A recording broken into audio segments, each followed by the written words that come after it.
Welcome to Second Opinion, the reviews show here on the Nexus. Today, I am your host, Ryan Rampersad, and I will be talking to you all about the MacBook Pro 13-inch with M1. Let's get started. This is not a phone review, but we're going to treat it like one. Let's talk about the pricing. Now, the model that I purchased was BTO, build to order, and I paid about $18.50 for that. That includes the $200 bump from the standard 8GB of RAM to the 16GB of RAM, and it also includes tax. So, in general, this is a very expensive product. I hope that in future models, whether that is the 13-inch model or if a mysterious 14-inch model ever comes out, I hope that 16GB is standard, because really 8 is just not really enough in my opinion, especially when you're paying $1,800 for it. Let's talk about some of the stuff. I have never used a 13-inch MacBook Pro before. It is adorable. It is so cute. It is actually in some ways smaller than the MacBook Air that I had way back in the day during my college years in 2011. Wow, it is such a cute little computer. It is so much lighter than my work 15-inch MacBook Pro. It is 10 years newer. It also has the higher resolution than my 2011 MacBook Air. Just wow. It's just a magical, cute little machine. So yeah, no, I'm not going to spend time on what I think about all of the remarkable features of the screen. There are none. I'm not going to spend a lot of time talking about any of the other things about it. It is purely identical in body shape and type to the MacBook Pro 2020 13-inch model. We will talk about a couple things, such as the battery, though. Now, this is the computer with the M1 chip, and that is interesting because it changes kind of the game in terms of how battery usage plays out. So, battery is kind of incredible. I don't actually have a number of what the milliamp hours are like. The 16-inch MacBook Pro, it was hitting the ceiling as much as they could cram into that body without going over the FAA battery size limit. This obviously is smaller and thus does not have that size, but it is still incredible how much battery life I can get. So out of the box, I was at 87%. Then I installed a ton of stuff on it. I compiled the Node 15 because at the time Node didn't have a binary. 415 precompiled for ARM. All of that, after hours, I got it down to 40%. Have you ever used an iPad? Have you ever used an iPad intermittently, sporadically, fairly not often? That's what this is like. It has the ability to keep a charge forever. I can go a week without touching the thing, and if I left it at, let's just say 75%, I might come back to it and see that it's at 68%. It surely does stuff when I'm not around. It'll wake up and refresh its internals, and it'll download new email, and it'll look for updates, and it'll do stuff when I'm not around. I mean, that's what an iPhone would do. That's what an iPad would do. It does that because it is kind of one of those now. And it's kind of magical that it can keep charge for so long. That's of course idle or sleep state charge. What about when you're using it? Well, if you want to really be serious, I kind of actually have no idea. In actual usage, I can just use it and use it. Like my computing sessions, when I'm using this M1 machine, this is my non-work machine. So it's not like I'm sitting here pounding away at it. I'm really using it kind of casually, like I might be writing some Rust, or I might be writing some TypeScript, or I might be just looking for recipes to cook. I'm not really using it for work. I'm also not running as much stuff on it as I would on my work machine. I push my work machine to the upper limits of insanity. I will cap memory pressure around 91%. I'll be using that CPU for Docker containers well up until the fan spins. So my usage pattern is different. And so I have no idea. Now, I stat menus on this machine, and I have watched it go from 100% to 98%. And at that moment, it believes that it can get me 17 hours on that charge.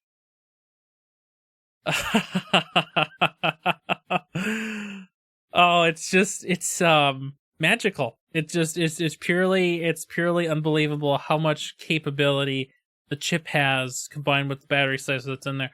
Imagine what you'll be able to do with the near maximum 100 watt hours or something like that battery size combined with either the M1 or M1X or M2 or whatever it comes out to be whenever the 16-inch revision comes around. I mean, what is it going to say? You're going to get 35 hours of battery life on this one charge? Oh, it's going to be incredible. Okay, well, we're going to just breeze through a couple of these other topics. There are 2 ports and only 2 ports, plus 1 headphone jack, actually. Surprisingly, there are only 2 Type-C ports on the left-hand side, coming from a MacBook Pro and dated to use for work. That's kind of annoying, because if you move anywhere, you can only loop this wire around you so many times, and it's kind of annoying that you can't just reposition it. I hope that future revisions take away the 2-port limit and give you 4 ports. I think that should be a standard thing. 2 ports on each side. It's better for ergonomics. It's better for resiliency. You can actually use the proper number of things. Yeah, okay. So that's all great. The speakers are fine. Get real speakers if you want to use it as a machine that needs to make sound or use headphones. This computer has a touch bar.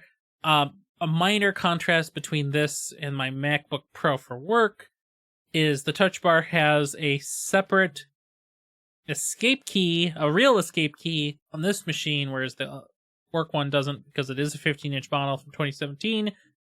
If they made BTO non-touch bar models an option, I guess I wouldn't pay for it if I didn't have to, because it's kind of useless. I don't really use it. I love having the Touch ID option, but it's just kind of sitting there for the most part. I don't know. I don't need it. The butterfly mechanism has been replaced since the new scissor mechanism has come back, and that's been great. One thing that's interesting, because the keyboard is attached to this computer that has incredible battery life and a chip that doesn't really get hot anymore, in previous computers, especially my work machine, when I push it to its upper limits of computing, it would get hot, and I no longer feel any real heat from the computer at all. Okay, performance, wow. It's very performant. Or at least it's as performant as you would expect a new computer to be without having loaded it up with a bunch of junk. And I guess that's the disclaimer that I want everybody to kind of have. Everybody has had their Mac M1 computers for quite some time now, about 2 to 3, 4 months maybe, depending on when you're listening to this. I believe is how time works. Well, I think for my work machine, I saturate disk I/O, and I saturate RAM, and I saturate CPU, and between those 3 things, that's pretty much the whole computer. And so yeah, there's that. The M1 is very fast. I can have Chrome open with a dozen tabs. I can have Slack and Discord and iTerm and Visual Studio Code, and I can hang out around 25% RAM. I've never actually gotten most of my 16 gigs of RAM used. I have no idea. Now, this is an M1 MacBook Pro, and being a MacBook Pro, it has a fan. I've never actually used the fan for anything regular. I did have the fan turn on twice. I don't remember what the second time was for, but the first time was when I was compiling Node. If you don't compile Node, I guess your fan won't ever turn on. So that's cool. Very much also like an iPad, it has instant on capabilities. My work machine, it lags out whenever I have to hit the fingerprint reader for Touch ID. But this machine, you open the lid, you touch the sensor, and you're in. You're good. If you have an active session, of course, it'll even just open you up, if you've configured it that way, to the actual instance of OS X. I mean, Mac OS. It's never going to change. Yeah, wow, it's just great. Okay, well, we can't talk about performance without also talking about the war game. Now, the war game is a benchmark that I made. It is admittedly a silly benchmark that I started in high school, and I've iterated on it throughout the years, and it's, it's a thing. Well, my AMD Phenom 2 945, which was released in the second quarter of 2009, that is more than 10 years ago now. It gets a score of 48 in the war game. Now, again, like any benchmark, these numbers are meaningless in isolation. Only in comparison do they matter. Well, I am pleased to announce that the M1 MacBook Pro gets a lot more than 48. Gets 403. So, what does that mean? Well, that means in 10 years, the silly benchmark that I made performs 10 times faster. That's incredible. Truly, it is just truly incredible. So, the performance is really good. Is there anything bad about it?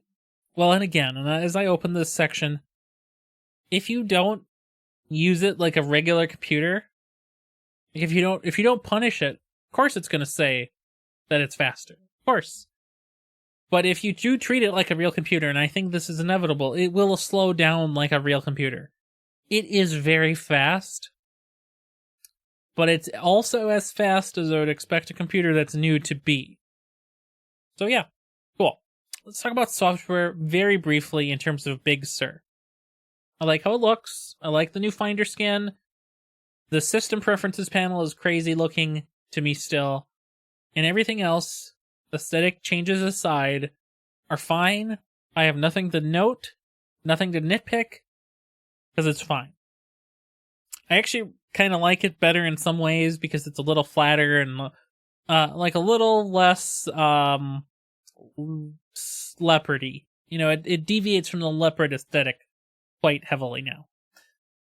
On the software side, development is actually more important than the OS sort of look and feel. Can you develop on this machine? Is this machine suitable for work? No. Don't use this thing for work unless you only make iOS apps with it. Hobby time is different than work time. You actually want things to work for work, and for hobby stuff, it doesn't matter as much. It will still initialize Git on its first usage. You can use the Xcode select tools to install a bunch of stuff. That's great. Visual Studio Code had an exploration build. It may have a mainline build available for it, but it hasn't told me, so I haven't upgraded. Also, I don't like upgrades. You can install the latest version of Brew with native M1 support. However, many installables through Brew, whether that be a CLI tool or a UI tool, they may not have native M1 builds, so you might have to run those in Rosetta mode, which is fine, but it is something you have to sort of experiment with. Did I mention that I compiled Node for some reason? Well, at the time, there was no Node 15 ARM binary available, so I had to compile it myself, because I'm a crazy person. You don't really want to do long compiled builds on this machine. You can get your fan to go, but what's the point? Just go use a real computer in a server somewhere. And finally, Docker works, kind of. There's a Docker preview, and you might need Rosetta for some images, and some stuff works. And that's all I can really say about that. I haven't really used the preview a whole lot, because again, I'm not really working on the machine. Rust works great. Node works fine in Intel mode with Rosetta, and that's all you really need to know. It's fine. We're going to transition now with these last few minutes into final thoughts. Wow, this is a good computer. Oh, it's just so nice to have another Mac around that isn't for work. I can code stuff without the fear of mega corporations breathing down my text editor. And that's a lovely thing to have in your life. And it's also great to have a computer that's extremely fast, extremely portable, so you can just sit with it wherever you want. It's wonderful. But now let's explore some other questions.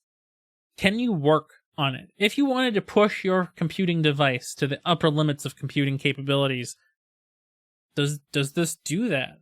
Well, in some ways, yes, but I would still say at least, think about and research whether or not all of the things that you do for work are actually possible and ergonomically suitable to this machine type. The M1 is fast, but if things don't work on it, does it matter? I would say no. Do you use special software?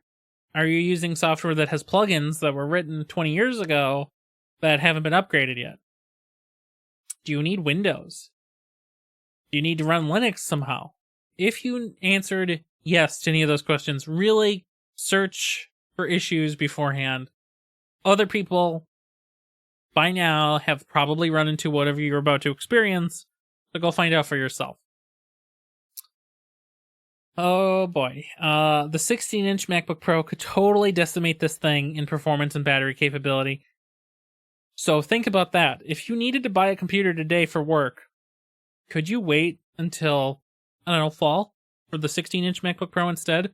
For either the M1X, just a slight bump, or the M2, which could be a magnitude bump. Can you wait? And as far as development tooling goes, while Docker works, it is still technically in preview, and, that's great, but not everything works, and even if that did work, not every image is even ready for it yet. Well, okay, so all of those are good questions about can you use it for work. Now, another question is, should you buy this or an Intel? And that is also based on, are you using it for work, and do you need something that Intel can do better, such as, I'm not sure what, actually. Maybe another question is, should you get this 13-inch MacBook Pro versus MacBook Air? Because the MacBook Airs also came out with M1 chips, but with no fan. And they may be about $800 cheaper. So that's something to look into. I wanted the MacBook Pro in case I needed the fan. I wanted to have that extra thermal capacity. If you're on a budget, though, don't feel like you need the MacBook Pro. The MacBook Air has the same M1 chip with maybe slightly different throttling settings. You're not going to really notice in general. You'll be fine. If you were going to buy a MacBook Pro earlier in 2020 and you decided to wait for the M1 chips, just buy the MacBook Pro. That's what you were going to get anyway. But now you made the choice. But make the choice based on if you're using that for work or not. If you're a student, right? If you're just a general student, if you're a college student looking for a computer to take to school, whether for the spring or the summer or fall, and you're not a programmer, I think you can confidently use the M1 MacBook Air without any issues whatsoever. I don't think there's any software that you'll be reasonably required to install that won't work. Most schools are using Google Docs. If schools are using Microsoft Office and O365, it'll work just fine. You'll be good to go. If you're a programmer or some other type of engineer, inquire about what types of software you might need, and or try to hold off until you get there and then find out what you need and then go make your choice. Whether that's Intel or maybe by then, hopefully compatibility is improved with that software, and then see. My final and parting thoughts here is wow, that is a really cute and good computer.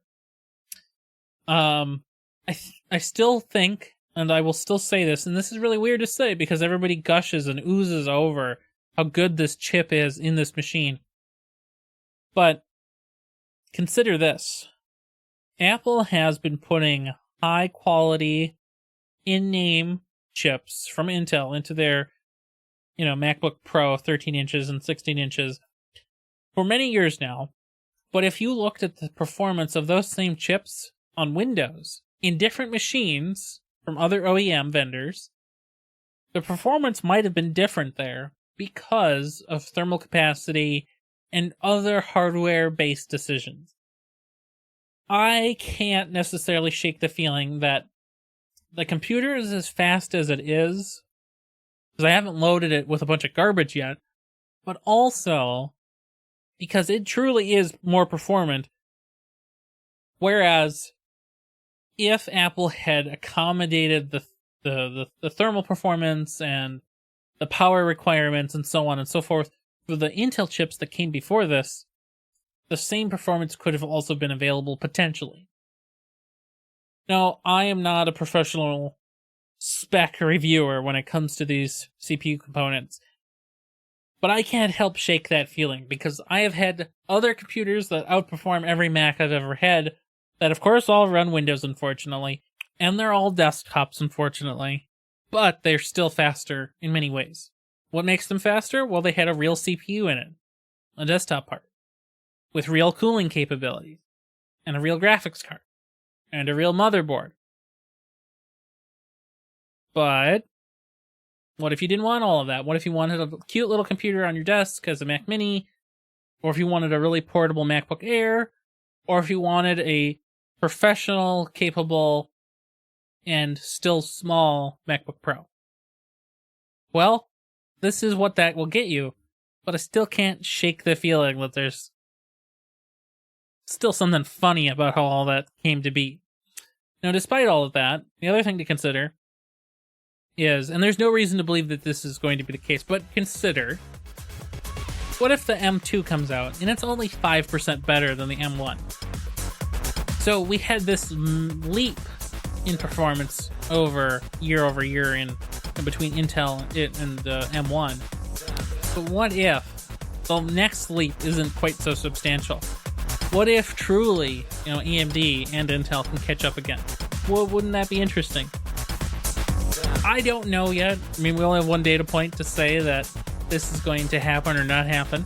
Although if you look at what iPhones and iPads have been kind of producing as their performance year-over-year curve, it's pretty linear and it's only going up. It's not plateauing.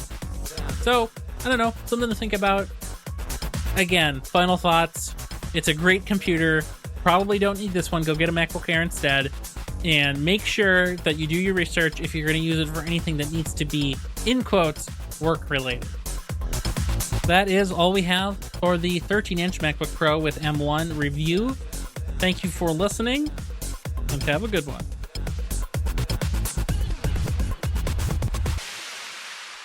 The Nexus TV. Podcasts from the Technological Convergence.